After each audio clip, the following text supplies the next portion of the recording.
Yo cuy, Belva here again. Dan kali ini gua gak akan bermain game, tetapi gua akan mereview 50 halaman pertama di buku Atomic Habits. Dan sebelum gua review isinya, Atomic Habits adalah buku tentang kebiasaan. Singkatnya, buku ini berisi perubahan kecil yang berdampak besar. Buku ini adalah karya dari James Clear, yang memberikan pengetahuan tentang apa itu kebiasaan, bagaimana cara membentuknya, dan hal lain terkait kebiasaan. Oke, kita langsung saja ke isinya. Di awal buku, pembaca akan diberitahu pengalaman si penulis, yaitu James Clear, tentang hobinya bermain bola bisbol. Namun ia mengalami kecelakaan saat bermain bisbol sehingga dilarikan ke rumah sakit. Dari kejadian itu, hidup James Clear berubah total. Dia gak langsung jadi sukses, justru dia mulai dari nol lagi. Pelan-pelan dia fokus ke hal kecil dulu. Datang latihan tepat waktu, belajar lebih rajin, ningkatin diri sedikit demi sedikit, dan dari situ dia sadar tapi dari kebiasaan kecil yang dilakukan terus-menerus. Di 50 halaman pertama ini, yang paling ditekankan itu bukan soal motivasi, tapi soal sistem dan kebiasaan kecil. Dari situ James Clear mulai sadar, perubahan itu bukan datang dari suatu momen besar, tapi perubahan kecil yang dilakukan terus-menerus. Di buku ini dijelasin kalau kita bisa jadi 1%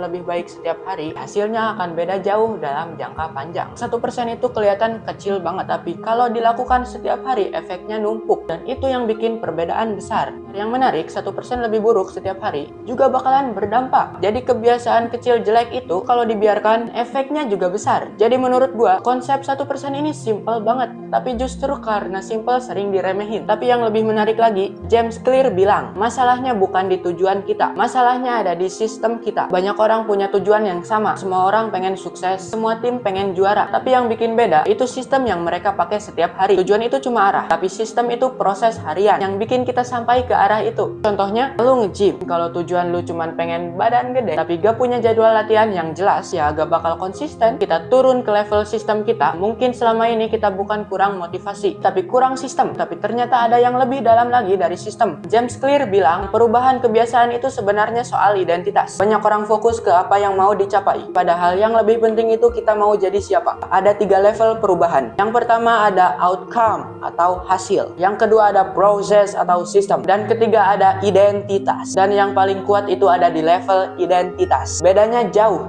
Kalau lu udah ngerasa bagian dari identitas, otak lu otomatis jaga konsistensi. Jadi perubahan itu bukan soal memaksa diri, tapi membentuk identitas baru. Pelan-pelan lewat kebiasaan kecil. Setiap kali kita melakukan kebiasaan baik, itu kayak ngasih bukti kecil ke diri sendiri bahwa kita adalah orang seperti itu. Jadi dari 50 halaman pertama ini, gua nangkep satu hal. Perubahan besar bukan dimulai dari motivasi besar, tapi dari kebiasaan kecil yang membentuk identitas kita. Dan yang bikin konsep identitas ini menarik, setiap kebiasaan kecil itu sebenarnya adalah satu suara dari identitas kita. Contohnya, setiap kali gua baca 10 menit, itu satu suara buat jadi orang yang rajin membaca. Dan setiap kali gua males dan skip, itu juga jadi satu suara tapi buat identitas yang berbeda. Bukan satu tindakan yang bikin berubah, tapi kumpulan suara kecil yang konsisten. Identitas itu gak berubah dalam satu hari, tapi dibangun lewat bukti kecil yang diulang terus. Masalahnya, hasil dari kebiasaan kecil itu gak langsung kelihatan. Kita sering berhenti karena merasa gak ada perubahan. Padahal sebenarnya, perubahan itu lagi numpuk di belakang layar. Banyak orang berhenti bukan karena mereka gagal, tapi karena mereka gak melihat hasilnya. Perubahan itu sering terjadi di bawah permukaan. Kita udah usaha dan udah konsisten, tapi hasilnya belum kelihatan. Bayangin es batu di ruangan bersuhu negatif 5 derajat. Kita naikin jadi negatif 4, negatif 3,